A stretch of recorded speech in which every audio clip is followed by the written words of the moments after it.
तर जिल्हा परिषदेला ही युती कायम राहील का किंवा या युती करायला उशीर झाला? माझ्यानंतर काँग्रेसकडून निश्चितपणे उशीर झाला असं मी म्हणेन.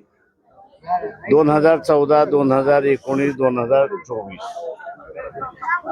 या दरम्यान जर झाली असती तर बीजेपी कुठेही दिसली नसती अशी परिस्थिती आहे.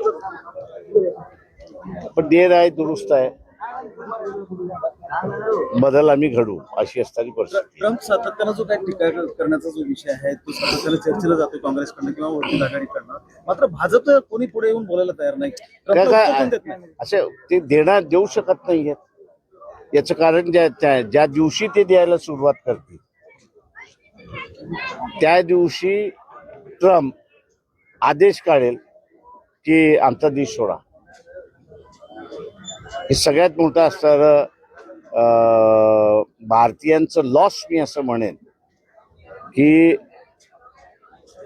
मोदीला पंतप्रधान करून त्यांनी जगभरामधल्या प्रवास करून भारतीयांना तिथं जे एकत्र केलं किंवा त्याचं केलं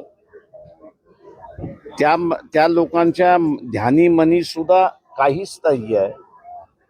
पण एकत्र झाल्यामुळे तिथल्या देशातल्या लोकांच्या मनामध्ये पाल चुचुकली की एवढ्या मोठ्या प्रमाणात भारतीय आपल्या देशामध्ये आहेत, आत्तापर्यंत शांततेने राहिलेले आहेत. उद्या मोदीने ह्यांना इलेक्शन मध्ये उतरवलं तर आपलं सरकार आपल्या लोकांवरती आधारित राहणार नाही, तर जे निर्वासित म्हणून जे आहे त्या निर्वासितांचं सरकार होईल. या भीतीपोटी ट्रम्प ह्या सगळ्या गोष्टी करतोय.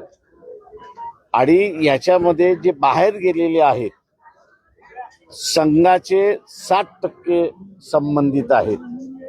आणि आता आपण बघत असाल की हे सगळे ओव्हरसीज इंडियन सिटीजन जे आहेत ते आता मोदीच्या विरोधात बोलायला लागलेले आहेत. माझं एवढंच म्हणणं आहे भारतीय मतदाराला की भारतीय माणूस हा शांतताप्रिय आहे. तो कुठल्याही सरकारमध्ये ढवळाढवळ करत नाही.